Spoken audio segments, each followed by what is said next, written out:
Alright, let's start with parliamentary committees. Okay. So constitution makes a mention of the some committees at different places. ठीक है, लेकिन उनके बारे में क्या फंक्शन है वो सब डिटेल में नहीं बता रखा है. ठीक है, सो याद रखना ये कुछ पार्लियामेंट्री कमिटीज जो अब हम डिस्कस करने वाले हैं, these are mentioned in the constitution, but उनका डिटेल एक्सप्लेनेशन वो सब नहीं दिया हुआ है. ठीक है, so these committees are appointed और नॉमिनेटेड बाय द स्पीकर और चेयरमैन ऑफ द हाउस. तो एक तो ये याद रखना, works under the direction of speaker and chairman. Present their report to speaker or chairman and has a secretariat. ठीक है, so parliamentary committee means it is important, it has a secretariat, it is constituted by the speaker or the chairman, works under their direction and also reports to them. ठीक है, next so पहला ये जो committees हैं अभी जो पढ़ने वाले हैं, तो सबसे पहले फाइनेंशियल कमिटीज देखते हैं. मतलब जनरली कमिटीज दो डिस्टिंक्शन रहता है, स्टैंडिंग कमिटीज और एडहॉक कमिटी. एडहॉक मतलब कोई टेम्परेरी बेसिस पे कोई कमेटी बनाया जाता है ना, जिसे एडहॉक सर्वर बोलते हैं. एडहॉक मतलब टेम्परेरी सर्वर, तो वैसा एडहॉक कमिटीज भी रहती हैं. और उसी के कोरस्पॉन्डिंग कुछ कमिटीज होती है परमानेंट होती है, कॉल्ड स्टैंडिंग कमिटीज. ठीक है, तो उसमें पहला कमिटीज हम देखने जा रहे हैं फाइनेंशियल कमिटीज. तो टोटल 3 कमिटीज थी फाइनेंशियल कमिटी के अंदर. एक है पब्लिक अकाउंट्स कमिटी, दूसरा एस्टिमेट कमिटी एंड तीसरा है कमिटी ऑन पब्लिक अंडरटेकिंग. ठीक है, so first देखते हैं पब्लिक अकाउंट्स कमिटी को. It was set up in 1991 under the provision of Government of India Act 1999. ठीक है, it consists of 22 members, 15 from Lok Sabha and 7 from Rajya Sabha. ठीक है, so ये चीज याद रख सकते हो. Members are selected by proportional representation system by single transferable vote. ठीक है, so इस तरीके से members के इसमें सिलेक्शन होता है. टर्म जो होता है 1 ईयर रहता है, मतलब हर साल के बाद नया कंस्टिट्यूट ये कमेटी जो है कंस्टिट्यूट होता है. ठीक है, चेयरमैन इसमें is selected by the speaker and the convention to make chairman from the opposition exist. ठीक है, तो पब्लिक अकाउंट्स कमेटी मतलब जो फंड्स हैं उनको ये बेसिकली चेक कर रहा है. सो उस सेंस में अपोजिशन का जो लीडर होता है उसको जनरली इसका प्रेसिडेंट बनाया जाता है. ठीक है, कन्वेंशन है, ये कोई रूल नहीं है. ठीक है, याद रखना. फंक्शन क्या है इस कमेटी के? The function of the committee is to examine the audit report, annual audit report of the Comptroller and Auditor General of India. ठीक है, so ये है function इसका. And it is, जब ये function ये कर रहा होता है तो it is assisted by CAG. ठीक है, CAG इसको assist करता है.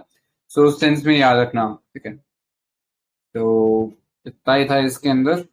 तो CAG कौन कौन सी रिपोर्ट ले डाउन करता है पार्लियामेंट में? What are the reports laid down by CAG in the parliament? Anyone?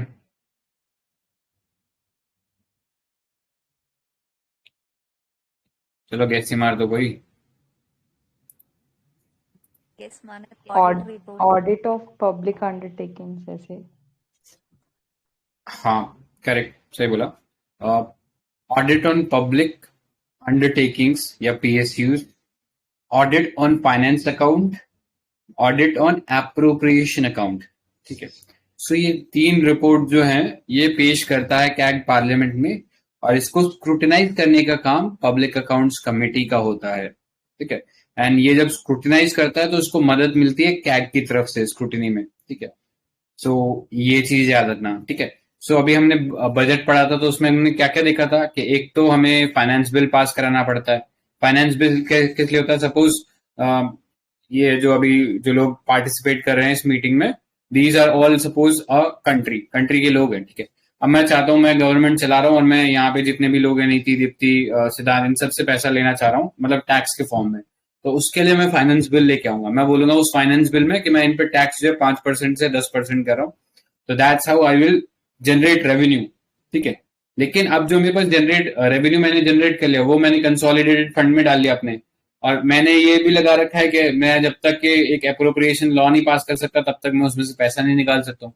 तो उसके लिए I will be passing a appropriation bill. ठीक है, सो ये 2 अकाउंट हो गए, पहला फाइनेंस अकाउंट, दूसरा एप्रोप्रिएशन अकाउंट, और तीसरा पब्लिक सेक्टर अंडरटेकिंग. तो PSUs के भी ऑडिट होते हैं क्योंकि वो है तो government owned companies he.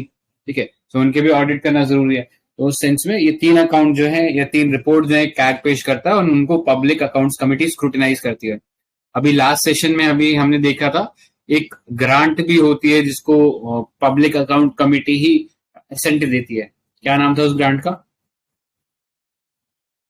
What was the name of the grant?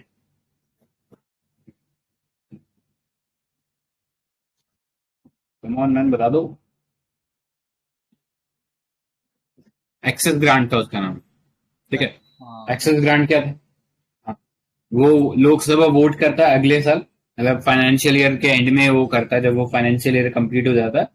And ये ऐसी किसी सर्विस के लिए पैसा दिया जाता है जिसके लिए पैसा एक्सेस में खर्च हो गया था, ठीक है। जितना उसके लिए प्रिस्क्राइब था उससे ज्यादा पैसा खर्च हो गया, तो वहां पे फिर हम अगले साल में उसको पैसा देते हैं। वहां पब्लिक अकाउंट कमेटी, यही जो कमेटी की हम बात करें, ये उसको स्क्रूटिनाइज करती है, हाँ कि ये जो पैसा मांग रहे हो सही मांग रहे हो क्या, वो चीज याद रखना, ठीक है। तो this was public account committee. Members इसमें कितने होते हैं? 22 मेंबर्स होते हैं, 5 फ्रॉम लोकसभा, 7 फ्रॉम राज्यसभा। सभी कमिटीज में लोकसभा के मेंबर्स ही ज्यादा होंगे, ठीक है, याद रखना। Next, estimate committee, formed in 1981। ये पहले भी रही थी, लेकिन पोस्ट इंडिपेंडेंस इंडिया में 1950 में बनी थी on the recommendation of John Mathai. John Mathai उस टाइम पहले फाइनेंस मिनिस्टर बनते हैं, ठीक है। फाइनेंस भी होता है, रेलवे भी होता है, ठीक है। तो एस्टिमेट कमेटी है, क्योंकि एस्टिमेट से नाम पता लग रहा है ना, एस्टिमेट मतलब कि ये बजट जो एस्टिमेट रहता है उससे रिलेटेड है, ठीक है। सो इस सेंस में हमें पता है कि जो बजट होता है वो एक तरीके का मनी बिल होता है, ठीक है। एंड मनी बिल होता है तो वो सिर्फ केवल लोकसभा में पास होगा, राज्यसभा में उसमें कोई ऐसा सब्सटैंटिव वर्क हो नहीं सकता है, ठीक है, क्योंकि मनी बिल के रिस्पेक्ट में जो पावर है वो सब लोकसभा के पास है। इसलिए जितने भी मेंबर्स हैं एस्टिमेट कमेटी के, वो सब लोकसभा से हैं, ठीक है। तो ऐसे करके याद रखना, 30 members are there and all from Lok Sabha. It is the largest committee of the parliament, ठीक है। बाकी कमिटीज देखोगे उसमें 22 मेंबर है, इसमें 30 मेंबर है, ठीक है। Rajya Sabha has no representation, the term of office is 1 year, ठीक है। The function of estimate committees is to examine the estimate included in the budget and suggest economies in public expenditure, ठीक है। तो बजट जो estimate है वो उस पर बात करेंगे, और जो एक्सपेंडिचर है उस पर बात करेंगे। तो बस इतना ही है इसके अंदर याद रखने लायक, ठीक है। Next, committee on public undertakings, तो 1964 में बनी थी on the recommendation of Krishna Menon. So in 1974 its membership was raised to 22, एंड अभी इसमें 15 मेंबर लोकसभा से हैं, 7 मेंबर राज्यसभा से हैं। टर्म इसका भी 1 year है। Chairman of the committee is appointed by the speaker from among 6 member who are drawn from Lok Sabha only, ठीक है। तो याद रखना, जितनी भी ये कमिटीज है सबके अंदर चेयरमैन जो है स्पीकर ही सिलेक्ट करा, तीनों के अंदर। बस ये जो पब्लिक अकाउंट्स कमेटी है, जो कि हम स्क्रूटनी का जो पार्ट है वो अपोजिशन को देना चाहते हैं, इसलिए कन्वेंशन के थ्रू इसका जो चेयरमैन जनरली है वो एक अपोजिशन लीडर बनता है। एस्टिमेट कमेटी, इसके अंदर कोई मिनिस्टर इंक्लूड नहीं होगा, क्योंकि हम जो मतलब इनमें से किसी में भी मिनिस्टर नहीं इंक्लूड होता है। ये सब जो मेंबर ऑफ पार्लियामेंट हैं वो आर नॉट मिनिस्टर्स, वो ही इसके अंदर पार्टिसिपेट करते हैं एंड एक तरीके से गवर्नमेंट के ऊपर चेक रखते हैं, ठीक है। तो मिनिस्टर जो होते हैं वो वैसे ही गवर्नमेंट का पार्ट होते हैं, तो फिर वो नो मैन शैल बी जज इन हिज ओन केस, वो वाला कॉन्सेप्ट होता है हर जगह, कि आप जो बंदा कॉन्फ्लिक्ट ऑफ इंटरेस्ट नहीं होना चाहिए कहीं पे भी। सो सेंस में मिनिस्टर्स को अलाउड नहीं होता इन पार्टीज में प्रेजेंट रहना, ठीक है। एंड सब में चेयरमैन जो है वो स्पीकर ही सिलेक्ट करता है, ठीक है। सो किसी को कोई डाउट है इस इन तीनों कमिटीज में? कुछ पूछना है किसी को?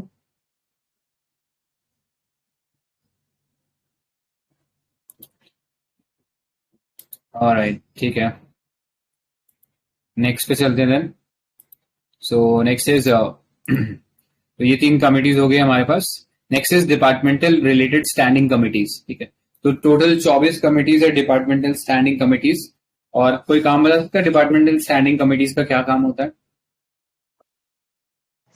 बजट के बाद स्क्रूटिनाइज करते हैं। करेक्ट। तो जब हम बजट डिस्कस करे थे तो हमने बोला था जैसे निर्मला सीतारमन पहली बार बजट पेश करती हैं, उसके बाद छुट्टी कर दी जाती है पार्लियामेंट की, ठीक है। एंड उस दौरान ये डिपार्टमेंटल स्टैंडिंग कमेटी जो है ये हर डिपार्टमेंट के रिलेटेड एक कमेटी रहती है, मतलब हर मिनिस्ट्री के अकॉर्डिंग ये कमेटी रहती है एंड उनका जो डिमांड फॉर ग्रांट है उनको स्क्रूटिनाइज करती है।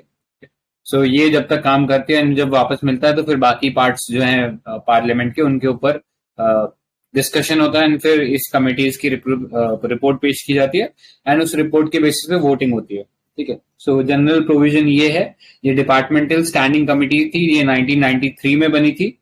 मेंबर बता सकते हो कितने होते हैं डिपार्टमेंटल कमिटीज के अंदर? How many members are there? 31 होते ईच हैं, कमिटी में 20 31। Correct, 21 from Lok Sabha 31 and 10 from Rajya Sabha. बहुत बढ़िया। 31 मेंबर होते हैं, 31 members are there, 21 from the Lok Sabha and 10 from the Rajya Sabha. No minister is nominated to the standing committee, वही जो पहले बोला था, कॉन्फ्लिक्ट ऑफ इंटरेस्ट नहीं होना चाहिए, ठीक है। सो इस सेंस में no minister is there. Further the term of this committee is 1 year, ठीक है। Out of the 24 standing committees, 8 committees are under Rajya Sabha, ठीक है। माइंड यू, सारी लोकसभा के अंडर नहीं है, 8 राज्यसभा के अंडर है, ठीक है। तो 16 लोकसभा में है। तो द कमिटीज, मतलब राज्यसभा की एक बार कमिटी सुन लो, जस्ट इन केस कभी क्वेश्चन आ जाए इस टाइप का कि इनमें से कौन सी कमेटी राज्यसभा के अंडर है, तो एटलीस्ट आपको एक गट फीलिंग आए कि हाँ ये चीज मैंने पढ़ रखा है। तो committee on commerce, committee on home affairs, committee on science and tech and environment, committee on health and family welfare, committee on education, committee on industry, transport, committee on transport, tourism and culture, and committee on personal public grievances, law and justice, okay। तो ये total 8 committees हैं, ये राज्यसभा के under आती हैं, तो you should know about that. तो function बता दिया डिपार्टमेंटल स्टैंडिंग कमिटी का, to consider the demand for grants of the concern ministry, consider annual report of those ministry and recommend advisory and non binding decision, ठीक है। तो जितनी भी अभी तक कमिटीज पढ़ी है ना हमने, ये पार्लियामेंट्री कमिटीज में हमने देखा था, फाइनेंस कमिटीज, तो इनकी जो रिकमेंडेशंस होती है नॉन बाइंडिंग होती है गवर्नमेंट में, ठीक है। तो ये याद रखना, नॉन बाइंडिंग होती है सारी। सिमिलरली ये डिपार्टमेंटल स्टैंडिंग कमिटीज का भी नॉन बाइंडिंग होता है, ठीक है। सो ये याद रखना। नेक्स्ट कमिटीज देखते हैं। Committee to enquire, which includes committee on petitions, committee of privileges, ethics committee, ठीक है। तो ये था, नाम से पता लग रहा है क्या क्या करते हैं। तो प्रिविलेजेस में वो जो प्रिविलेजेस होती हैं जो एंजॉय करते हैं हमारे मेंबर ऑफ पार्लियामेंट, उस पर डिस्कस करते हैं। एथिक्स एनफोर्स करती है कोड ऑफ कंडक्ट, ठीक है। तो ये कुछ इंपॉर्टेंट कमिटीज थी। Next committee to scrutinise and control, तो कमिटी ऑन गवर्नमेंट एश्योरेंसेज, ठीक है। तो गवर्नमेंट ने जो भी स्टेटस, कुछ भी चीजें अगर उन्होंने बोला है कि हम ऐसा ऐसा कर देंगे, तो उस चीज को बेसिकली ये एड्रेस करते हैं कि हाँ गवर्नमेंट ने ये बोला था लेकिन अभी तक हुआ नहीं है, ठीक है। तो वो चीज। Next committee on subordinate legislation, तो बेसिकली जब भी पार्लियामेंट में कोई बिल आता है तो उसमें सिर्फ स्केलेटल फॉर्म रहता है लॉ का, ठीक है। उसमें उसके निटिग्रिटीज जो होते हैं वो बाद में आईएएस जो होते हैं ना, सेक्रेटरी कंसर्न मिनिस्ट्री के, वो लोग उसमें फिर रूल्स एड ऑन करते हैं।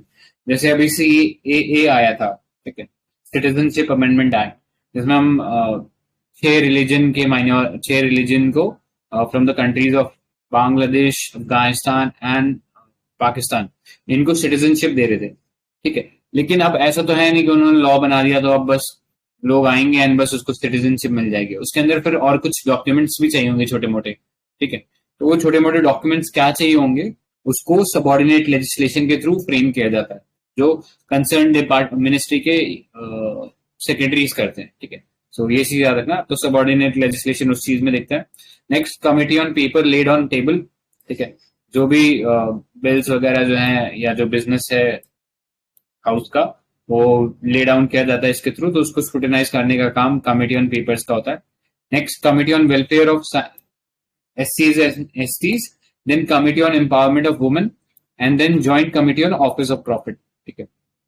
इसके अलावा कुछ और कमिटीज होती हैं, ठीक है, जैसे कि committee related to day business, तो इसमें बिजनेस एडवाइजरी कमिटी आती है, committee on private member bill and resolution, rules committee, and committee on absence of members from house, ठीक है।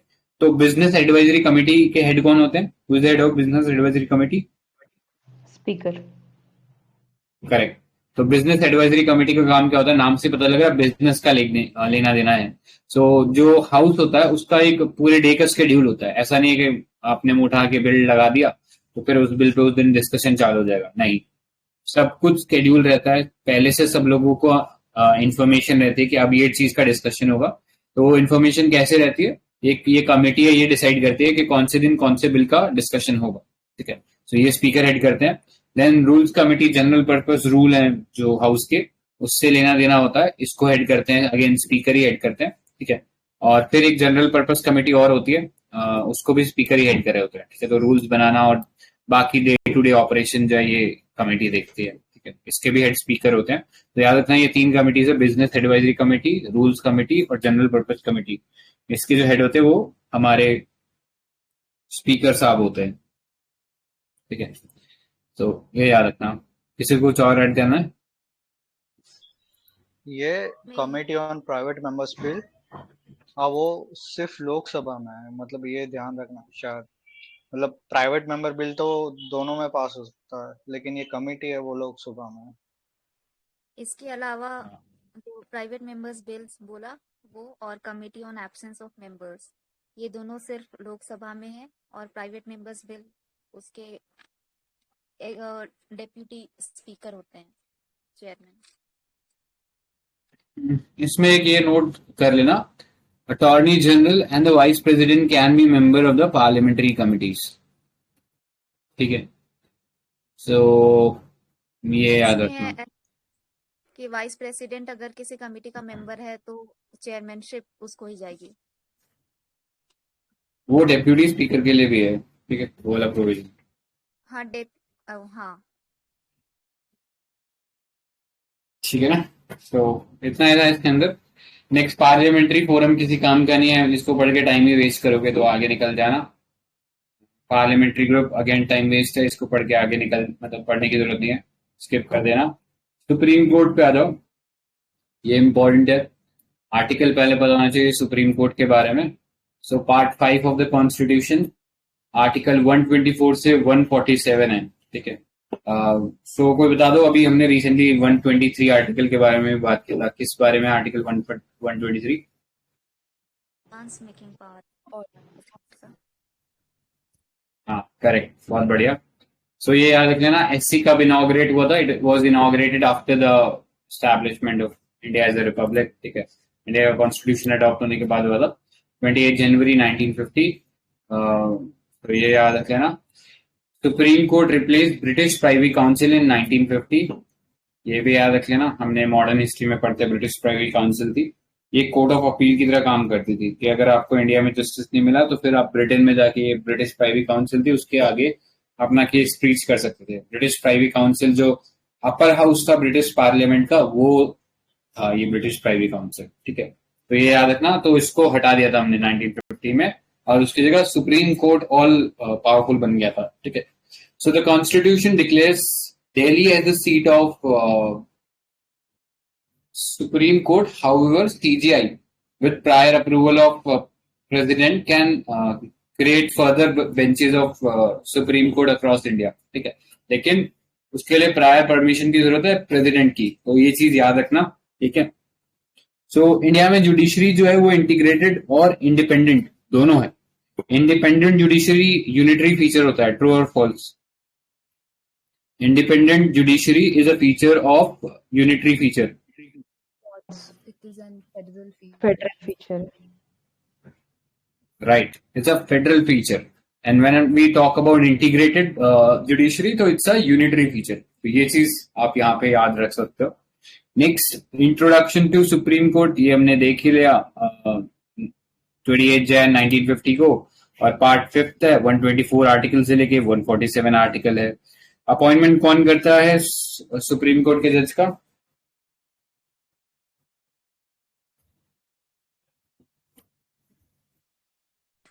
बताओ भाई। President. Appointed by President.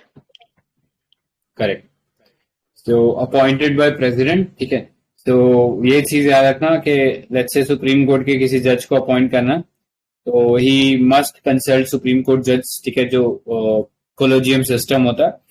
तो कोलोजियम सिस्टम बता दो कोई, व्हाट इज कोलोजियम सिस्टम?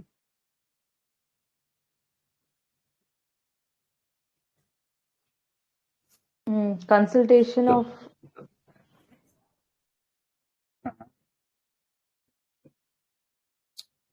ठीक है। सो collegium means CJI, plus 4 senior most judge of the Supreme Court. तो एक और सवाल पूछता हूँ, the system of collegium is mentioned in the Constitution of India, true or false? false. False. हाँ सही बोला, false है ये. It is not mentioned in the Constitution. ये जुडिशियल एक्टिविज्म का ही एक एग्जाम्पल बोल सकते हो कि एग्जिस्टेंस में आया है. ठीक है, तो याद रखना जब भी प्रेसिडेंट सीजीआई को अपॉइंट करते हैं तो ही consults with the collegium and then CJI का अपॉइंटमेंट होता है. तो याद रखना. सो इससे रिलेवेंट हम कुछ केसेस देख लेते हैं. 1982 फर्स्ट जज केस होता है. Supreme court held primacy to executive in appointment. ठीक है, तो इस टाइम थोड़ा सा जुडिशरी जो थी वो प्रोसीजर एस्टैब्लिश बाय लॉ के तरीके से चल रही थी, तो इजीली वो मान गए थे कि हाँ ठीक है, वो बोल रहा है कि एग्जीक्यूटिव होता है तो जो एग्जीक्यूटिव बोलेगा वही हमें मानना पड़ेगा. तो फर्स्ट जज केस में वो उस चीज को अपहेल्ड कर दिया गया था कि अगर वो किसी को क्या ये सीजेआई के लिए collegium, I think supreme court के बाकी जजेस के लिए कॉलेजियम के लिए होता है ना. सीजेआई के लिए तो वो सीनियरिटी बेसिस पे होता है आई थिंक. हाँ सीनियरिटी बेसिस पे तो होता है, लेकिन एक कंसल्टेशन जरूर होता है. मतलब ऐसा नहीं कि सीनियरिटी ही चले जा रहा है, कंसल्टेशन फिर भी होता है. ओके.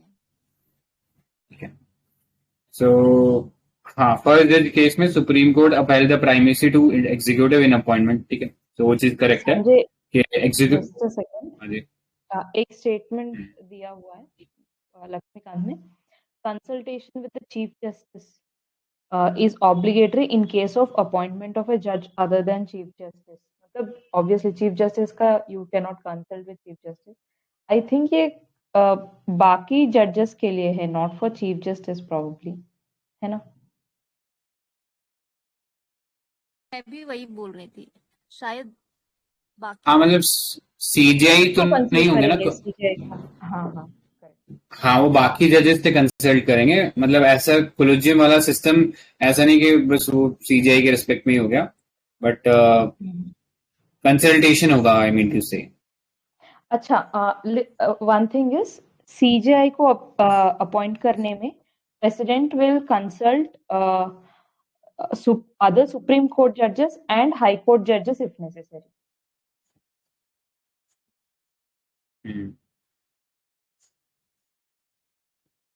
तो लॉ मिनिस्ट्री के बाद एक्चुअली रिकमेंडेशन जाता है ना, लॉ मिनिस्ट्री से फिर प्रेसिडेंट को जाता है.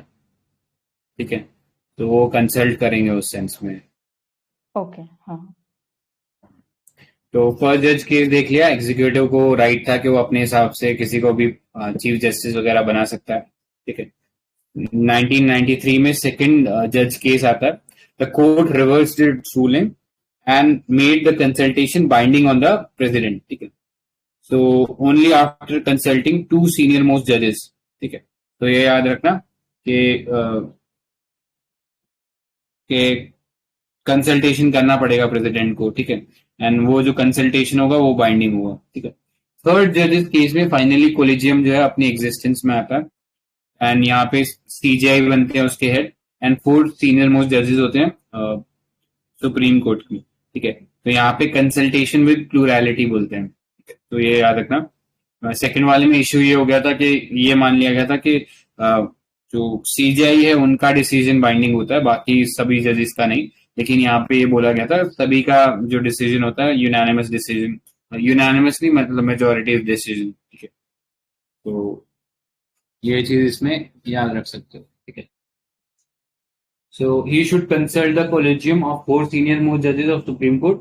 इवन इफ 2 जजेस give an adverse opinion he should not send, यानी CJI should not send the recommendation to the government. ठीक है, तो अगर 2 से ज्यादा जजेस उसके अगेंस्ट हो जाते हैं किसी डिसीजन के अगेंस्ट, तो फिर आगे वो डिसीजन नहीं भेजा जा सकता है प्रेसिडेंट. ठीक है, सो ये याद रखना. फोर्थ जज केस भी एक हुआ था, तो कोई बता सकता है फोर्थ जज केस क्या था? जेसी. करेक्ट, एनजेएसी था 2015 में. कौन सा कॉन्स्टिट्यूशनल अमेंडमेंट एक्ट था वो? 9th. करेक्ट, 99 का. सो नेक्स्ट चलते हैं. सो एक चीज देख लेना, Parliament cannot curtail the jurisdiction of Supreme Court. However, Parliament can extend the jurisdiction of Supreme Court. ठीक है, तो सिर्फ पावर बढ़ा सकता है, कम नहीं कर सकता कहीं पे. Next, composition of an appointment of judges. The center notified an increase in the number of judges from 31 to 34, including the Chief Justice of India. The judges of Supreme Court are appointed by the President. The Chief Justice is appointed by the President after consultation with such judges of Supreme Court and High Court. ठीक है, तो वो consultation वाला है, तो ये चीज याद रखना. Other judges are appointed by the President in consultation with the CJ and other judges of Supreme Court and High Court. ठीक है, the consultation with Chief Justice is obligatory in case of appointment of a judge other than Chief Justice. ठीक है, so ये याद रखना, क्योंकि जो senior most जज वाला कॉन्सेप्ट आ जाता है चीफ जस्टिस वाले केस में, तो ठीक है, वहां पे तो वो बस एक फॉर्मेलिटी होता है, बाकी जगह ऑब्लिगेटरी होता है. ठीक है, नेक्स्ट क्वालिफिकेशन ऑफ जज देख लेते हैं. तो सिटीजन होना चाहिए इंडिया का. He should have been a जज of a high court for 5 years. He should have been an advocate for 10 years. He should have been a distinguished jurist in the opinion of president. ठीक है, and ये चीज याद रखना, कोई qualification as नहीं है. ऑल्दो एक रिटायरमेंट एज जरूर है, लेकिन कोई क्वालिफिकेशन एज नहीं है. तो ये याद रख सकते हो. किसी को कुछ और ऐड करना है क्या? यहाँ पे ऐड नहीं करना है, बस एक क्वेश्चन पूछूंगी. ये distinguished jurist in the opinion of president, ये हाई कोर्ट जज के लिए वैलिड है क्या?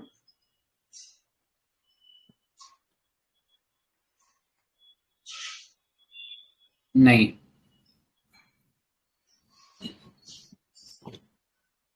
है, तो ये distinguished jurist only for supreme court, high court जज के लिए नहीं है.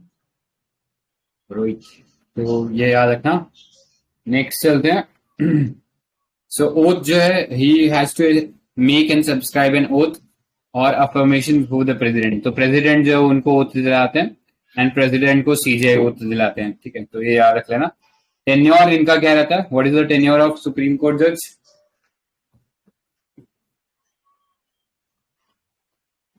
65. करेक्ट है, 65. करेक्ट है, 65 है. And if they resign, so whom do they give their resignation? President. Right, क्योंकि प्रेसिडेंट ने उनको अपॉइंट किया, तो प्रेसिडेंट को ही वो देंगे रेजिग्नेशन. ठीक है, सो याद रखना, अगर इनका रिमूवल करना हो तो क्या प्रोसीजर है उसके लिए? What is the procedure? पहले ये बताओ क्राइटेरिया क्या है जिस पे रिमूव किया जा सकता है, एंड फिर प्रोसीजर बताओ. Misbehaviour incapacity. राइट, सो ये हो गया criteria, prove misbehaviour and incapacity, and they are removed by an order of president after parliament से उस चीज के लिए उनको अप्रूवल मिलता है. ठीक है, सो the address has to be supported by a special majority of each house of the parliament. Special majority मतलब total majority of the total membership and majority of the 2/3 member present and voting. ठीक है, so ये याद रख सकते हो. Motion जो है, it has to be signed by 100 members in case of Lok Sabha and 50 members in case of Rajya Sabha. ठीक है, so president के केस में क्या देखा था हमने? president के केस में कितने लोगों का वो चाहिए वो रेजोल्यूशन स्टार्ट करने के लिए? 50 promoters, 50 select. and seconders. Sorry, seconders. अरे यार क्या बोल रहे हो तुम लोग? Sorry. हाँ, सही है ना, प्रेसिडेंट का इनिशिएट करने के लिए. सॉरी. नहीं, साइन बाय. हम इलेक्शन के बारे में बोल रहे हैं, संजय. मतलब दोनों एक साथ ही एक गलत चीज के बारे में बोल रहे हैं. Sorry guys. तो मेंबर्स या. हाँ, तो मैं बताता हूँ. Charges has to be signed by 1/4 member of the house if we want to initiate impeachment motion for the president. 1/4. ठीक है, एंड उसके बाद मेजोरिटी तो हमें पता ही है, मेजोरिटी पास कराने के लिए कितना चाहिए वो रेजोल्यूशन को, तो वो 2/3 of the total membership of the house है, वो सबसे सुपर मेजोरिटी है. ठीक है, यहाँ पे हम प्रेसिडेंट सुप्रीम कोर्ट के जज के लिए क्या बात करें? हम कह रहे हैं कि ठीक है, हम लोग इनको हटा देंगे आप बस एक तो ये करो, पहले तो जो रेजोल्यूशन है इस चीज के लिए, आप उसके लिए 100 मेंबर्स लोकसभा में कर दो या फिर 50 मेंबर्स राज्यसभा में कर दो। लेकिन एक कैच इसमें ये है कि सुप्रीम कोर्ट स्पीकर है और जो चेयरमैन है राज्यसभा के, they can refuse to admit the motion. तो उनकी मनमर्जी है, अगर वो नहीं चाहते तो वो नहीं करेंगे, कोई रोक नहीं सकता उनको। ठीक है, तो ये याद रखना। इफ फाउंड गिल्टी, तो अगर एक बार ये मोशन इनिशिएट हो जाता, ठीक है, तो उसके बाद एक कमेटी का गठन होता है, 3 मेंबर कमेटी। ठीक है, अगर स्पीकर जो है वो एग्री कर लेते हैं उस मोशन पर, तो एक 3 मेंबर कमेटी का गठन होता है जिसमें सीजेआई होते हैं, और लेट्स से अगर सीजेआई के खिलाफ ही हो रहा है तो फिर जज ऑफ सुप्रीम कोर्ट होंगे, देन जज of chief justice of high court and distinguished jurist. ठीक है, तो ये लोग मिलकर बैठेंगे एंड ये लोग फिर डिसाइड करेंगे कि हम जो है अब इन्वेस्टिगेट करेंगे चार्जेस को। ठीक है, और उस चार्जेस को अगर वो सही बातें हैं तो फिर वोटिंग होगी। वोटिंग किस हिसाब से होनी चाहिए? स्पेशल मेजोरिटी से वोटिंग होनी चाहिए दोनों हाउसेस के अंदर।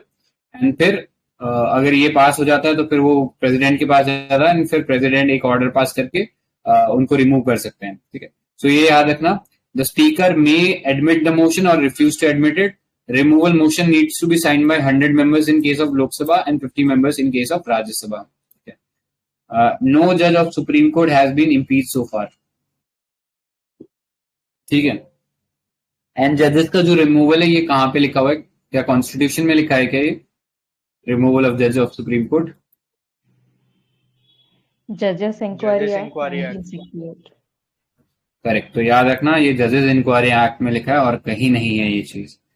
तो इस सेंस में बी थोड़ा सा विजिलेंट, ठीक है, with respect to all these things. तो इतना ही था। नेक्स्ट कुछ और इंपॉर्टेंट प्रोविजंस है जो देख लेते हैं। एडहॉक जजेस तो अभी बहुत ज्यादा न्यूज में था। ठीक है, तो पहले देखते हैं एक्टिव चीफ जस्टिस क्या होता है। Let's say the president can appoint a जज of supreme court as an active chief justice of India when the office of CJI is vacant, CJI is absent और CJI is unable to perform his duty. तो CJI अगर बीमार हो गई, CGI ने job छोड़ दी, तो उसकी जगह एक कुछ टेम्परेरी बेसिस के लिए हम एक एक्टिव चीफ जस्टिस बना सकते हैं। ठीक है, नेक्स्ट एडहॉक जजेस। So when there is a lack of quorum of permanent judge to hold or continue any session of the Supreme Court, the Chief Justice of India can appoint a chief of a high court, judge of a high court as an ad hoc judge. ठीक है, जब quorum की कमी होती है supreme court में तो फिर हम chief justice of India appoint कर सकते हैं किसी भी जज को, मतलब हाई कोर्ट जज को, एज एन एड हॉक जज of supreme court. However mind you, यहाँ पे उसकी क्वालिफिकेशन सुप्रीम कोर्ट जज बनने की होनी चाहिए, तभी उसको अपॉइंट कर सकते हैं। एंड इसके लिए प्रायर कंसल्टेशन चाहिए या प्रायर अप्रूवल चाहिए प्रेसिडेंट का भी। ठीक है, सो ये याद रखना। नेक्स्ट रिटायर्ड जज है, तो at any time the chief justice of India can request a retired जज ऑफ द सुप्रीम कोर्ट और अ रिटायर्ड जज of a high court to act as a जज of supreme court for a temporary period. Again qualification वही होना चाहिए उनका। ठीक है, सो रिटायर्ड जज के लिए भी हो सकता है। सो आर्टिकल बता सकते हो क्या कौन कौन से आर्टिकल के अंदर ये होता है? एडहॉक जज का आर्टिकल बताओ फटाफट, बहुत ज्यादा न्यूज में था ये।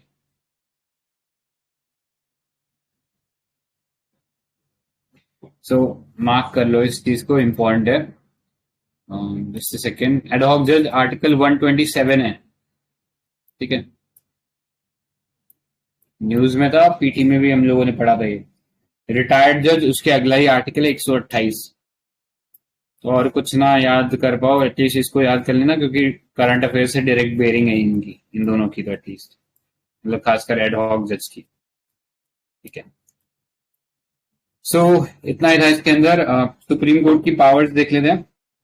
तो सुप्रीम कोर्ट के पास क्या पावर है? तो एक तो इंडिपेंडेंस ऑफ सुप्रीम कोर्ट है। ठीक है, इंडिपेंडेंस किस सेंस में है कि अपॉइंटमेंट कर सकता है वो in consultation with judiciary with itself. उसको अलग से यूपीएससी वगैरह या एसएससी को कोई परमिशन की जरूरत नहीं, अपना स्टाफ वो खुद सेलेक्ट करता है। जजेस के पास एक सिक्योरिटी ऑफ टेन्योर है, फिर बैन ऑन प्रैक्टिस है, फ्रीडम टू अपॉइंट स्टाफ है, expenditures of supreme court are charge on the consolidated fund of state, conduct of जजेस can not be discussed in the parliament except on a substantive motion, जब impeachment motion के लिए बात चल रही है। उसके अलावा आप जजेस के कंडक्ट पर डिस्कस नहीं कर सकते। Next, jurisdiction cannot be curtailed, ठीक है, एक तो ये याद रख सकते हो. सो jurisdiction पे आते हैं सुप्रीम कोर्ट के. सो ब्रॉडली 5 हेड्स में पढ़ते हैं हम सुप्रीम कोर्ट का jurisdiction. Original jurisdiction, writ jurisdiction, appellate jurisdiction, revisory jurisdiction and advisory. तो एक एक करके एक्सप्लेन करते रहिए बारी बारी से. सो विक्टर, आप एक्सप्लेन कर दीजिए what is original jurisdiction of supreme court. In original jurisdiction, a Supreme Court basically deals the cases between center and states, and also between 2 or more states. Basically, Correct. it deals with federal issues. Right. जहां पे भी federal dispute आ जाएगा तो वहां पे original jurisdiction होता है. Original मतलब कि directly the case would come to supreme court, not through any high court by way of appeal, but directly to the supreme court. ठीक है. सो केवल फेडरल इश्यूज के लिए, मतलब बिटवीन स्टेट एंड स्टेट और centre और state. ठीक है. तो इनके बीच में कोई डिस्प्यूट होगा तो डायरेक्टली सुप्रीम कोर्ट के पास आएगा, किसी हाई कोर्ट के पास जाने की जरूरत नहीं. So this is called original jurisdiction. So federal issues पे आर्टिकल 131 है, याद रखना, original jurisdiction. Next, writ jurisdiction. तो दीप्ति, आप एक्सप्लेन कर दो व्हाट इज रिट jurisdiction. तो supreme court is the guarantor and defender of the fundamental rights. तो इस हिसाब से supreme court has power of this 4 writs: habeas corpus, mandamus, prohibition, quo warranto and certiorari. तो writ jurisdiction of supreme court is not exclusive. तो high court को भी है under article 226, supreme court का आर्टिकल 32 है. फिर फंडामेंटल राइट्स ऑफ सिटीजन, ये when fundamental rights of citizen are violated, it puts writ jurisdiction. And ठीक है. So Supreme Court can issue writ only for the enforcement of FR, whereas High Courts for all other purposes, including FR. Correct. तो next पे चलते हैं. Appellate jurisdiction. तो कोई explain करेगा क्या अपीलेट jurisdiction क्या है? What is appellate jurisdiction?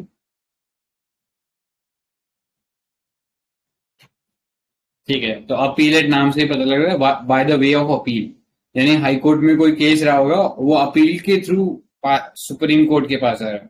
ठीक है. तो अपील इन कॉन्स्टिट्यूशनल मैटर्स आ सकता है, अपील इन सिविल मैटर्स आ सकता है, अपील इन क्रिमिनल मैटर्स आ सकता है, अपील बाय स्पेशल लीव. ठीक है. तो ये वाला प्रोविजन थोड़ा इंपॉर्टेंट है. स्पेशल लीव क्या होता है? What is through special leave? यही special leave petition, article 136. Correct. तो इसमें स्पेशल लीव पिटिशन में वो कोई केस जो है वो डायरेक्टली सुन सकता है. ठीक है. जैसे वो कौन सा केस था यार, एक फेमस केस फेमस हुआ था, एक टीवी होस्ट था ना जिसको पकड़ के जेल में डाल दिया था, India wants to know, Arnab Goswami. तो उसका वो अपील बाय स्पेशल लीव के थ्रू सुना था. ठीक है. तो वहां पे वो कोई भी मतलब टाइमलाइन नहीं लेता, उसको जो लगता है ठीक है वो केस सुन लेता है वहां पे. Next, advisory jurisdiction. आर्टिकल 143 था. तो authorize the president to seek the opinion of Supreme Court in 2 categories of matters. ठीक है.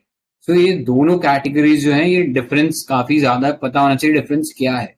सो पहला है on any question of law और fact of public importance which is arisen और which is likely to arise. ठीक है. तो इस केस में पब्लिक इंपॉर्टेंस का जो केस है उसमें प्रेसिडेंट रेफर करेंगे कि सुप्रीम कोर्ट आपका क्या रिकमेंडेशन है इस पे या क्या एडवाइस है. तो वो जो एडवाइस है, पहली बात तो सुप्रीम कोर्ट मना भी कर सकता है एडवाइस देने से. सुप्रीम कोर्ट कह रहा है कि मेरे पास यही काम रह गया कि अब तुम्हें एडवाइस देता रहूं, तो मना भी कर सकता है.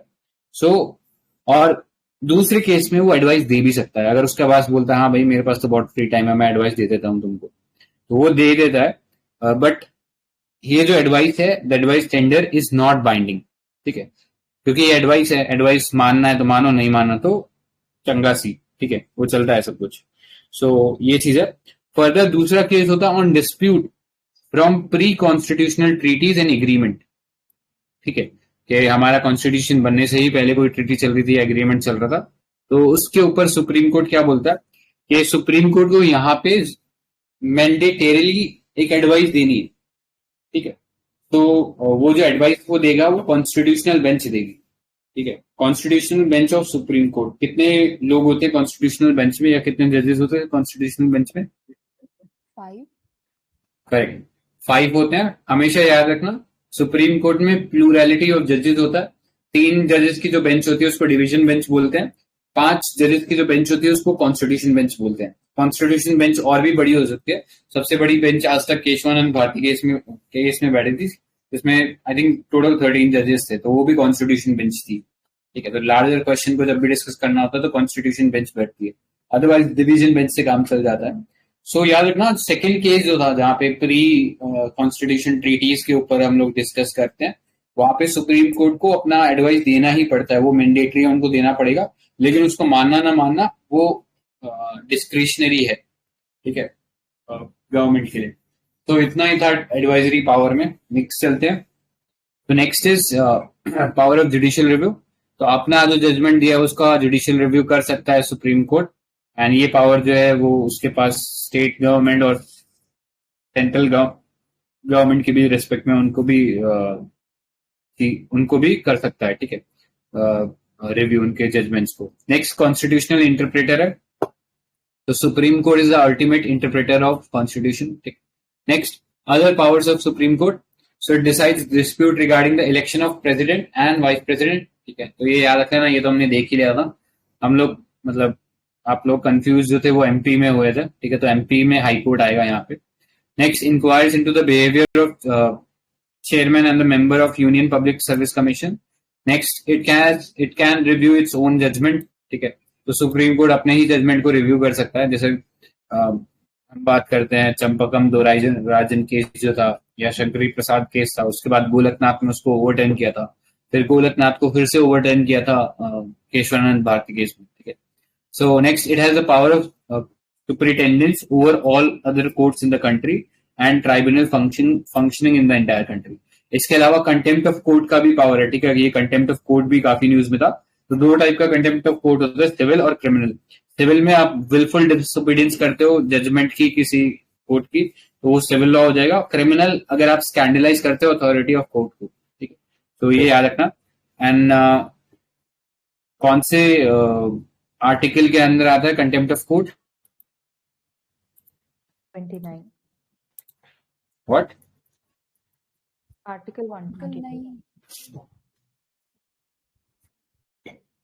कंटेम्प्ट ऑफ कोर्ट आएगा ना, मतलब कोर्ट ऑफ रिकॉर्ड के अंडर आएगा।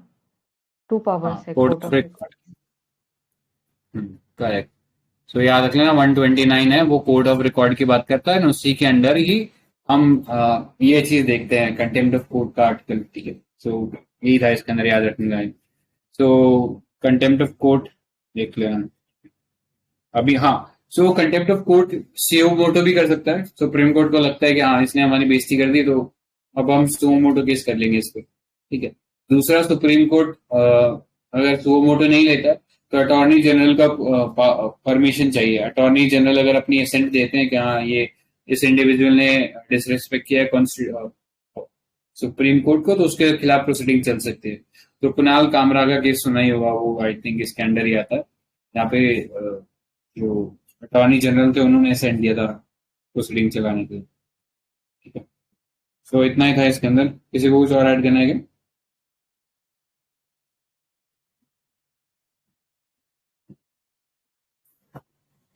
ठीक है। कोर्ट ऑफ रिकॉर्ड, हाँ, go on Victor. In Article 142, so I think that was in news. हाँ, 142 एक्चुअली आई थिंक 2019 में क्वेश्चन भी था यूपीएससी के प्री में, इट वाज आल्सो क्वेश्चन। तो कंप्लीट जस्टिस करने के लिए it can go to any limit, मतलब अल्ट्रा वायरस हो सकता है supreme court just to ensure complete justice. तो वो लेजिस्लेटिव की फील्ड में भी जा सकता है, एग्जीक्यूटिव के फील्ड में भी जा सकता है। तो वो बहुत ही अल्ट्रा वायरस पावर है आर्टिकल 142।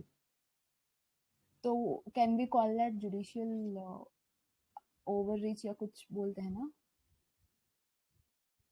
हाँ मतलब ओवर रीच, मतलब एक बैलेंस वर्ड इस्तेमाल करना पड़ेगा। ओवर रीच तो फिर आप यू आर ब्लेटेंटली क्रिटिसाइजिंग इट। कई बार अच्छे भी काम किए हैं उसके थ्रू, तो मिक्स ऑफ एक्टिविज्म या जुडिशियल ओवर रीच ऐसा बोल सकते हो।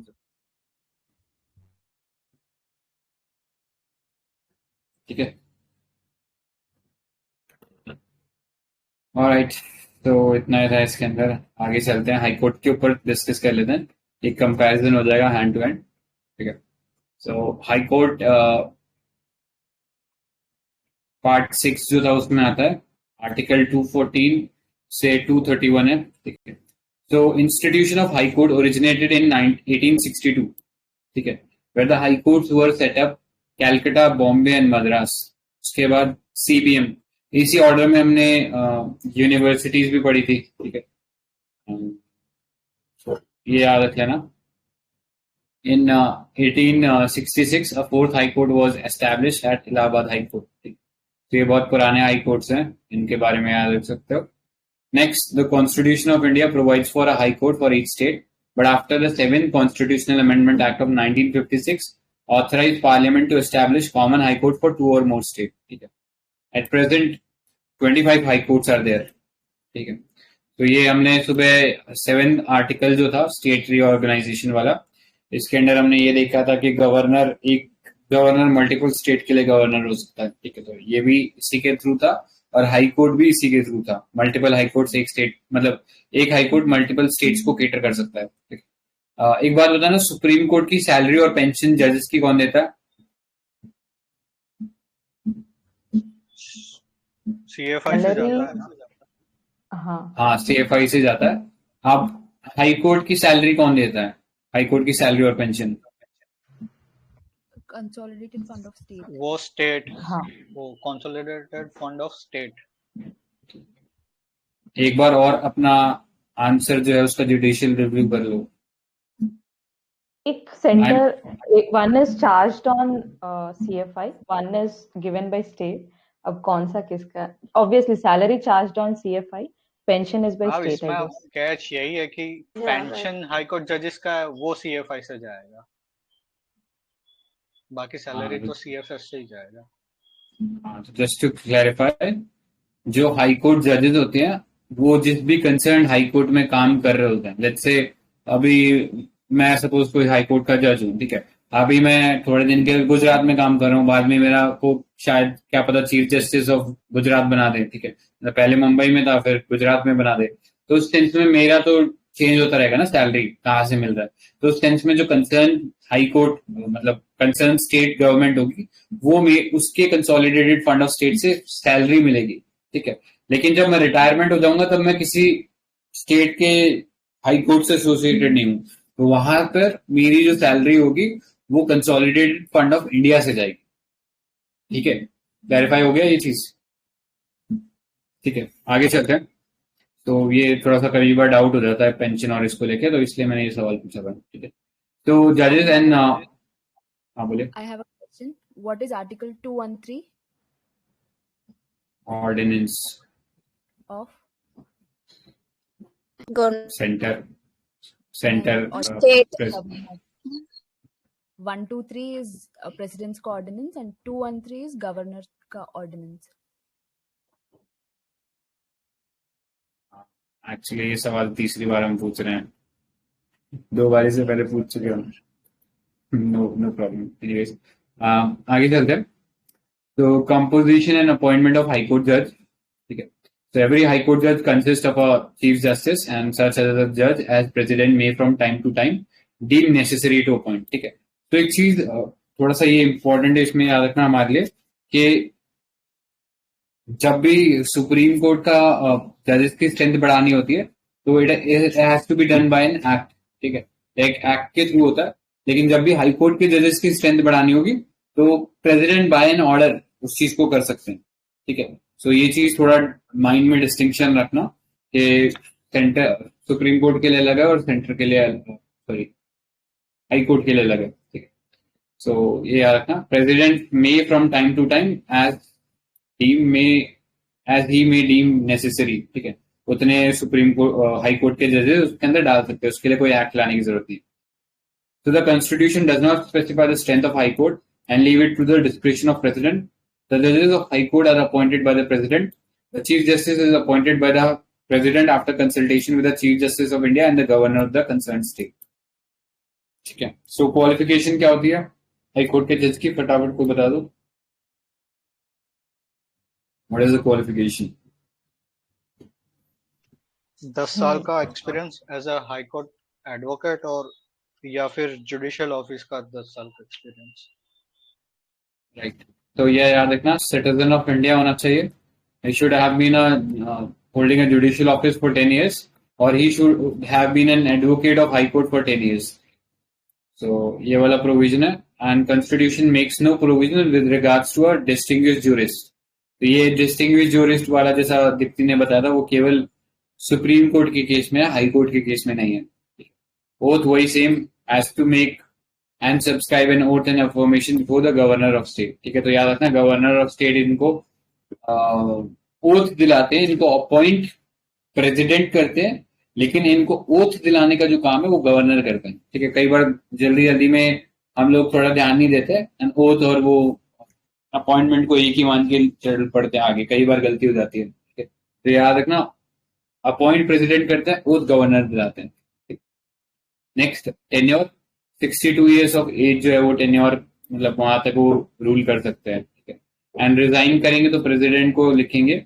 ग्राउंड्स इनके लिए भी वही सेम है, मिसबिहेवियर, इनकैपेसिटी. रिमूवल वही सेम है कि 100 मेंबर्स लोकसभा में या 50 मेंबर्स राज्यसभा में पहले एक रेजोल्यूशन पास कराएंगे इसको लेके, और स्पीकर चाहे या चेयरमैन चाहे तो उसको रिजेक्ट भी कर सकता है.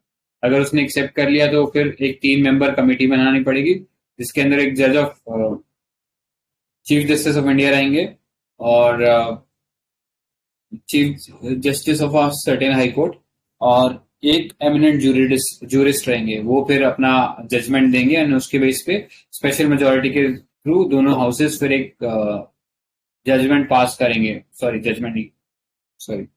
वो मोशन पास करेंगे एंड देन वो मोशन जो है प्रेसिडेंट के पास जाएगा and after signing by the president the जज of the concerned high court stands removed. ठीक है.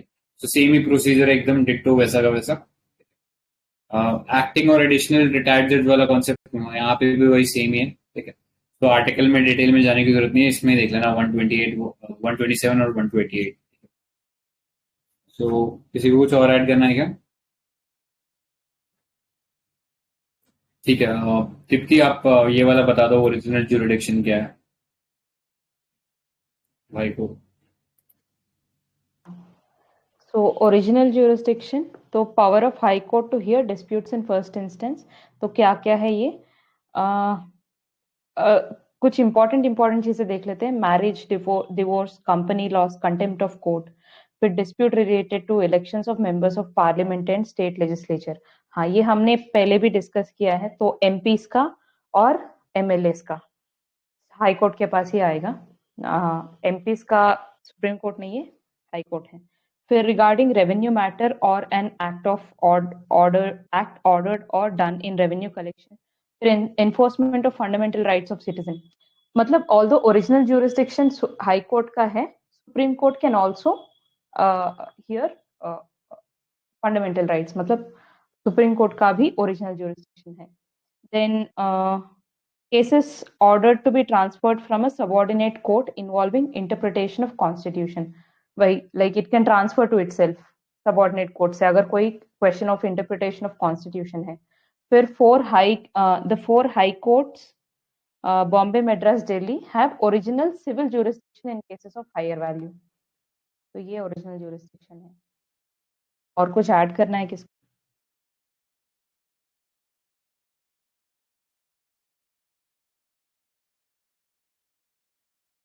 ठीक है. तो यही एक बार फिर से रिपीट कर लेती हूँ. ओरिजिनल में क्या क्या आएगा? तो matters of admiralty, marriage, divorce, company laws, contempt of court. फिर dispute of elections of MPs and MLAs. फिर रेवेन्यू मैटर्स. फिर एनफोर्समेंट ऑफ फंडामेंटल राइट्स. फिर cases transferring cases to itself from subordinate courts if it involves a question of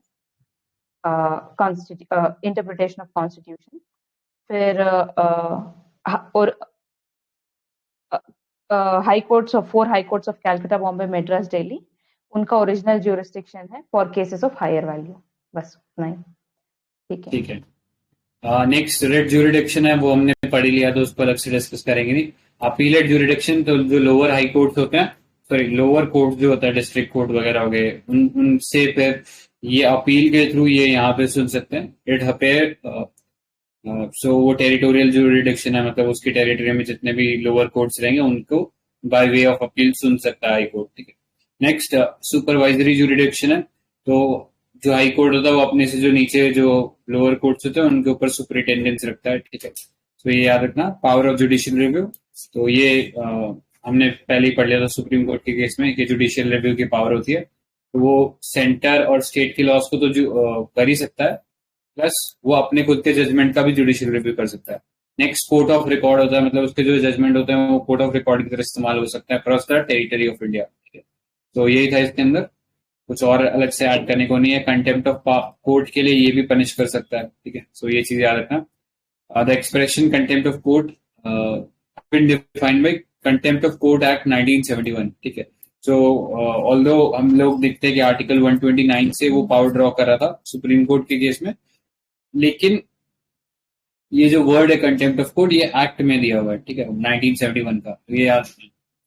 सो इतना ही था इसमें important. एक ये case देख लेना, आर्टिकल देख लेना, आर्टिकल 222, ट्रांसफर ऑफ जज of from one high court to another. ठीक है, तो अभी ट्रांसफर भी काफी सारे जजेस के हुए थे, तो कहीं ऐसा बोला भी गया कि it is not a sort of punishment. ठीक है, तो ये याद रख लेना, ट्रांसफर ऑफ जजेस from one high court to another high court 222 है। सो यही था जुडिशियल रिव्यू का कॉन्सेप्ट, हमने जो है यूएस से ड्रॉ किया है। ऑल्दो हमारे कॉन्स्टिट्यूशन में आर्टिकल 13 के अंडर ये इम्प्लिसिटली गिवन है, नॉट एक्सप्लिसिटली, लेकिन हमने कह सकते हैं इसको ड्रॉ प्रॉपरली हमने यूएस से किया है। ठीक है, तो इतना ही था इसके अंदर। किसी को कुछ और ऐड करना है क्या? इस लास्ट ईयर वाले आंसर कीज में ये है, वो हाई कोर्ट के पास जुडिशियल रिव्यू की पावर नहीं, मतलब रिवाइजिंग हिज ओन जजमेंट नहीं कर सकता। नहीं कर सकते हैं, नहीं, मतलब आंसर ये गलत, मैं यूपीएससी के आंसर की के हिसाब से नहीं कर सकता। हाँ, आने बट का वो लोग आंसर यूपीएससी के आंसर की पे ही वो डाउट चल रहा है ना, मतलब वो सब उसको कह रहे हैं कि ये क्या आंसर निकाल दे। हाँ, मतलब लोग इंटरप्रेट ऐसे कर रहे हैं जितना सुप्रीम कोर्ट को पावर है लाइक अपने जजमेंट्स को रिव्यू करने का, उतना उस एक्सटेंट पे हाई कोर्ट का नहीं है। हाई कोर्ट कर सकता है, मतलब लाइक उसका स्कोप कम है, that is what they were trying to say probably, because statement ऐसा है कि high court does not have the powers to review its own cases as supreme court, तो एज सुप्रीम कोर्ट करके end में दिया हुआ है, तो उस कॉन्टेक्स्ट में गलत है। पता नहीं अब वो केस क्या है, क्योंकि ज्यादातर तो उसको सही बता रहे हैं, मतलब वो जो आंसर था उसको सही बता रहे हैं, यूपीएससी के आंसर की को गलत बता रहे हैं। तो एक बार देख लेना, तो क्या ही सकते, डिबेटेबल है, तो उस पर अभी जाएंगे नहीं।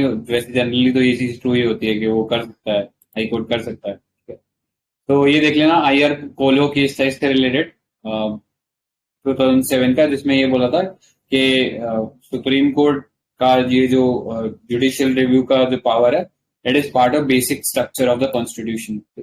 तो ये याद रख लेना, आईआर पोलो केस था। एंड यहाँ पे डेट दी गई थी 9 शेड्यूल के अंदर, जो भी चीजें 24 अप्रैल 1973 के बाद ऐड की गई है, क्योंकि इस डेट पे केशवानंद भारती केस का जजमेंट आया था। तो इसके बाद से जितना भी कुछ है वो सबको जुडिशियल रिव्यू के अंडर आ जाएगा। सो इतना था इसके अंदर ऐड डाउन करने को। किसी को कुछ और ऐड करना? और एक ना, वो एफआईआर कोश करने की पावर हाई कोर्ट के पास, वो सुप्रीम कोर्ट के पास नहीं।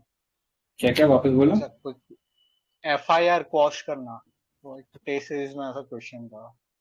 अच्छा अच्छा, वो सिर्फ हाई कोर्ट कर सकता है। ठीक है, ऑलराइट, सो इतना ही था। नेक्स्ट ट्राइब्यूनल्स पे चलते हैं। तो the original constitution did not have any provisions with respect to tribunals. ठीक है, इंदिरा गांधी जी ने ये ट्राइब्यूनल्स का पार्ट जो था इंट्रोड्यूस किया था 42nd कॉन्स्टिट्यूशनल अमेंडमेंट एक्ट के थ्रू। पार्ट 14A के अंडर एड ऑन किए गए थे। आर्टिकल 323A कैपिटल ए जो था वो डील करा था इससे। सो 323 capital A dealing with the administrative tribunals, and article 323B deals with tribunals for all other matters. ठीक है, सो ये याद रखना। 323 के अंदर enables the parliament to take up adjudication of dispute relating to service matter from civil and high court and place it before a administrative tribunal। ठीक है, तो सारा जो सिविल मैटर के रिस्पेक्ट में सर्विस मैटर के अंदर जो भी डिस्प्यूट होता है वो इन कोर्ट से उठाकर ये ट्राइब्यूनल के पास रख दिया गया, और ये ट्राइब्यूनल सिर्फ पार्लियामेंट बना सकता है। ठीक है, सो कैट बना था इसके अंडर, इंपॉर्टेंट है। The CAT was set up in 1985 with the principal bench at Delhi and additional benches in different states. CAT was set up under the presidency of Rajiv Gandhi। तो ये भी UPSC में question पूछा हुआ था 2009 के अंदर, ये किसके टाइम पीरियड के अंदर सेट हुआ था। ठीक है, तो याद रखना कैट का जो जुरिडिक्शन है ओरिजिनल है in relation to recruitment and all service matter of servant covered by it. Its jurisdiction extend to all India service, all central services, civil posts and civilian employees of defence services. तो याद रखना कई बार ये UPSC घुमा के इसको इस तरह पूछ लेगा कि civilian employees of defence service भी क्या इसके अंडर आते हैं, तो हाँ वो इनके अंडर आते हैं। ठीक है, and state administrative tribunals, the tribunal act of 1985 empowers the central government to establish state administrative tribunal on the request of specific states। ठीक है, सो पूरा करता धरता इसके अंदर बनाने वाला पार्लियामेंट ही है। स्टेट को उसको रिक्वेस्ट करना पड़ेगा अगर उसको अपनी स्टेट में कोई एडमिनिस्ट्रेटिव ट्राइब्यूनल बनाना है तो। ठीक है, तो ये याद रखना। नेक्स्ट आर्टिकल 323B है, the parliament and the state legislature are authorised to create tribunals for adjudication of dispute of the following matter: foreign exchange, import, industrial labour, land reforms, ceiling on urban property, election to parliament and state legislature etcetera. ठीक है, तो 323B में parliament और state दोनों बना सकते हैं। तो ये था इसके अंदर, एड ऑन करने लायक कुछ खास है नहीं। आगे चलते सबऑर्डिनेट कोर्ट्स पे। Subordinate court, so article 233 to article 237 in part 4 of the constitution talks about subordinate court. ठीक है, सो इंडिया में इंटीग्रेटेड जुडिशरी टॉप पे हायरार्की में हमारे पास सुप्रीम कोर्ट है, उसके नीचे हाई कोर्ट है, एंड हाई कोर्ट के नीचे फिर फर्दर ये सबऑर्डिनेट कोर्ट है। ठीक है, तो ये चीज याद रखना। मतलब जनरली हम सबऑर्डिनेट कोर्ट की बात करें तो सबसे पहला लेवल इसमें आ जाता है डिस्ट्रिक्ट लेवल। ठीक है, डिस्ट्रिक्ट लेवल या डिस्ट्रिक्ट कोर्ट जो है जनरली शब्द इस्तेमाल करते हैं सिविल कोर्ट के लिए। वही सेम चीज अगर क्रिमिनल केसेस देख रही है तो उसके लिए सेशन कोर्ट का इस्तेमाल होता है। ठीक है, हो सकता है इस बार जुडिशरी से पूछने के चक्कर में ये इस टाइप का कुछ सवाल पूछ ले, तो देख लेना। ठीक है, तो आई होप क्लियर हो गया होगा। डिस्ट्रिक्ट कोर्ट सिविल केसेस के लिए होता है, सेशन कोर्ट क्रिमिनल कोर्ट्स के लिए होता है। ठीक है, एंड अपॉइंटमेंट कैसे होता है डिस्ट्रिक्ट जज का, कोई बता सकता है क्या? How is he appointed?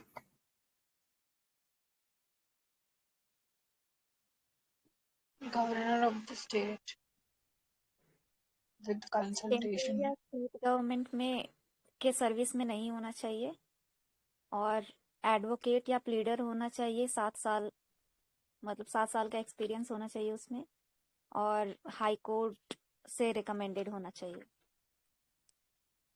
हाँ, तो हाई गवर्नर अपॉइंट करता है on consultation of high court.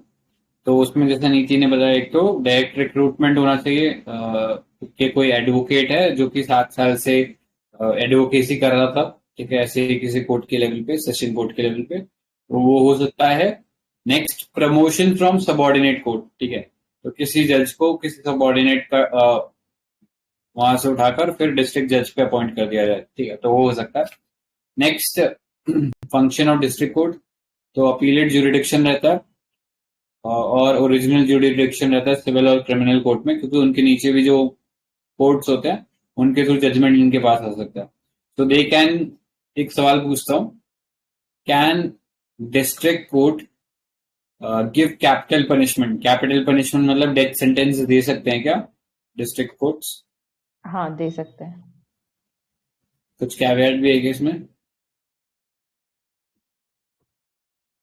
हाँ, मतलब करेक्ट बोला आपने, वो कैपिटल पनिशमेंट दे सकते हैं। However such sentence is subject to mandatory confirmation of high court. फिर चाहे वो बंदा चाहे अपील करे ना करे, जिसको डेथ सेंटेंस मिल गया वो अपील करे ना करे, लेकिन वो ऑटोमेटिकली एक अपील हाई कोर्ट के पास बनेगी जिसके थ्रू हाई कोर्ट वेरीफाई करेगा कि हाँ ये चीज सही है कि नहीं है. ये याद रखना. सो बाकी जो सबऑर्डिनेट कोर्ट है, मतलब डिस्ट्रिक्ट कोर्ट के भी जो नीचे हैं, उनमें अगेन गवर्नर ही अपॉइंट करता है on the consultation of high court and they are recruited by the state PCS. ठीक है, तो अब हर स्टेट का अपना एक स्टेट पीसीएस रहता है जो ये जुडिशियल मेंबर्स के लिए रिक्रूटमेंट करता है. तो ये याद रख सकते हो. Next, the chief judicial magistrate decides criminal cases which are punishable with imprisonment of up to 7 years. ठीक है, and judicial magistrate for 3 years. तो याद रखना सेंटेंस जो है ये ज्यादा से ज्यादा 7 साल का दे सकते हैं, इससे ज्यादा का नहीं दे सकते. ठीक है, तो इतना ही था इसके अंदर. नेक्स्ट चलते हैं.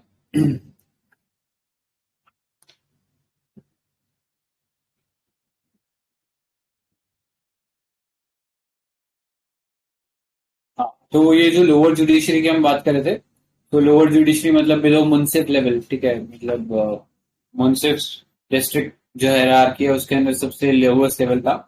एंड उससे भी लोअर अगर कुछ बनाना है तो उसके लिए जो जुरिडिक्शन है पार्लियामेंट और स्टेट दोनों को बना सकता है. ठीक है, तो ये याद रखना, parliament and state both can create courts. ठीक है, लोअर लेवल के. इसी सेंस में हम एक चीज देखते हैं, ग्राम न्यायालय एक्ट आता है. ठीक है, तो ग्राम न्यायालय एक्ट कौन से ईयर में आया था? 2008 में आया था. ठीक है, तो कोर्ट एट विलेज लेवल को बनाने की बात की गई थी. द ग्राम न्यायालय shall be court of judicial magistrate of first class and its presiding officer is called न्यायाधिकारी who will be appointed by state government in consultation with high court. तो याद रखना यहाँ पे गवर्नर नहीं है, यहाँ पे स्टेट गवर्नमेंट है in consultation with high court. ठीक है, तो ग्राम न्यायालय एक मोबाइल गाड़ी के अंदर रहता है एंड ये क्रिमिनल और सिविल कोर्ट्स दोनों केसेस को सुन सकता है. ग्राम न्यायालय will not be bound by the Indian evidence act. ठीक है, तो जल्दी जल्दी केसेस सुनेगा और जैसे वो योर ऑनर जज साहब और माय लॉर्ड ये सुनो जी वो सुनो जी, वैसा कुछ नहीं होगा, फटाफट जजमेंट आएगा इसके अंदर. तो the Gram Nyayalaya try to settle the dispute as far as possible by bringing about conciliation between the parties. It shall make use of conciliatory for this purpose. Next, appeal in case of criminal case shall lie to the Court of Session, which will be heard and deposed within 6 months from the date of filing of appeal. ठीक है, सो इतना ही था इसके अंदर. किसी को कुछ और ऐड करना है क्या?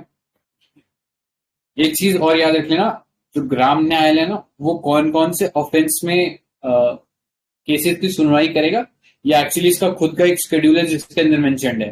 मतलब ऐसे नहीं है कि आप मर्डर के चार्जेस लेके ग्राम न्यायालय में चले जाओगे, वो नहीं चलेगा. आप जो है उसके लिए तो आपको जो सेशन कोर्ट है वहीं पे जाना पड़ेगा. ठीक है, तो वो देख लेना. इसके अंदर जो ऑफेंसेस है, इसका एक्ट के अंदर इसका शेड्यूल मेंशन्ड है जिसके अंदर पहले से बता रखा है कि कौन कौन से ऑफेंसेस जो है उसके अंदर केसेस सुन सकता है. एंड वो जो शेड्यूल है उसके अंदर एडिशन डिलीशन जो है वो सेंटर और स्टेट गवर्नमेंट दोनों कर सकते हैं. ठीक है, तो ये याद रखना, इतना था इसमें इम्पोर्टेंट. और नेक्स्ट चलते हैं नालसा के ऊपर. ठीक है, ये थोड़ा इम्पोर्टेंट है नालसा. सो जो 39A जो आर्टिकल है हमारे कॉन्स्टिट्यूशन का, which was added by the 42nd Constitutional Amendment Act, it talks about providing free legal aid to poor and weaker section of the society. So इस सेंस में इसको implement करने के लिए 1987 में गवर्नमेंट ये लीगल सर्विसेज अथॉरिटी एक्ट लेके आया था. सो नालसा जो है it provides free and competitive legal services to eligible people, to organize lok adalat for amicable settlement of dispute and to organize legal awareness camps in rural areas. तो NALSA तो national level पे हो गई. इसके Patreon कौन होते हैं? Who is the Patreon of NALSA?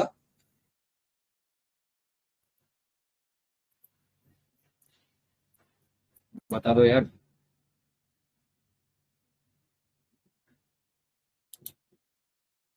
Court. एक बार वापस रिपीट करना, क्या बोला दीप्ति? Supreme court. नहीं, you were close, but answer इसका है सुप्रीम कोर्ट के जो चीफ जस्टिस होते हैं वो होते हैं, ठीक है। सो chief justice of India is the Patreon of chief of NALSA, and इसके जो एग्जीक्यूटिव चेयरमैन होते हैं वो सेकंड सीनियर मोस्ट जज होते हैं। तो कंफ्यूज कर सकता है कि chief justice of India is the executive chairman. No, is not the executive chairman. Chief justice of India को और भी काम होता है यार, तो इस सेंस में वो बस एक पेट्रोन इन चीफ होते हैं। उसके जो एग्जीक्यूटिव चेयरमैन होते हैं वो सेकंड सीनियर मोस्ट जज होते हैं। तो ये याद रख सकते हो। नेक्स्ट चलते हैं। तो इसी के लेवल पे डिस्ट्रिक्ट लीगल एडमिनिस्ट्रेटिव अथॉरिटी होती है, ठीक है। स्टेट लीगल सर्विस अथॉरिटी होती है। नेक्स्ट लोक अदालत है। तो लोक अदालत जो है गांधी जी के जो प्रिंसिपल्स है उसको हम फॉलो करता हुआ देख सकते हैं। पीपल्स कोर्ट बोलते हैं, एमिकेबल रेजोल्यूशन के थ्रू यहाँ पे डिसीजन पास होते हैं। लोक अदालत were given given statutory status under legal services authority act of 1987, ठीक है। सो इसमें कोई कोर्ट फी नहीं लगती है। अगर कोई कोर्ट फी दे दी गई है पहले किसी जजमेंट के मतलब किसी कोर्ट के आगे, तो वो भी फी रिफंड हो जाती है, ठीक है। तो ये याद रखना, लोक अदालत का जो डिसीजन होता है बाइंडिंग होता है दोनों पार्टीज पे, ठीक है। And it is similar to the status of a decree of a civil court, and it is non appealable, ठीक है। So याद रख लेना, legal services act 1987 was amended in 2002 to provide for establishment of permanent लोक अदालत, ठीक है। So ये याद रख लेना। No jurisdiction on non compoundable laws। तो कोई बता सकता what are non compoundable laws?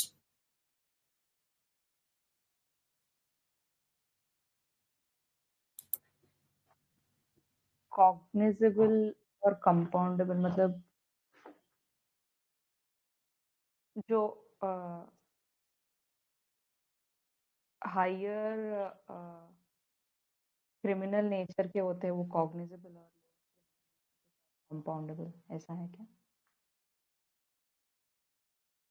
ये हम कोई 50 डिस्कस कर रहे होंगे अभी। तो ये याद रख लेना, ऑफेंसेस कॉग्निजेबल मतलब जिसमें अरेस्ट वारंट नहीं चाहिए होता, ठीक है।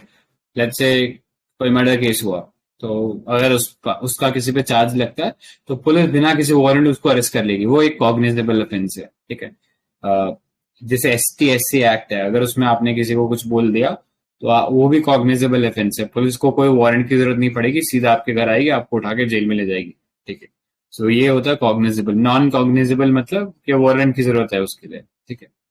और कंपाउंडेबल, नॉन कंपाउंडेबल मतलब कंपाउंडेबल ऐसा ऑफेंस होता है जिसका आप प्ली बार्गेन कर सकते हो, ठीक है। कंपाउंडेबल मतलब कि लेट्स से आपने चोरी करी, ठीक है, और आपने तुरंत बोल दिया हाँ जज साहब मैंने चोरी करी है, अब मैंने इतना जल्दी एग्री कर लिया तो आप थोड़ा मेरा सेंटेंस में कम कर दो, ठीक है।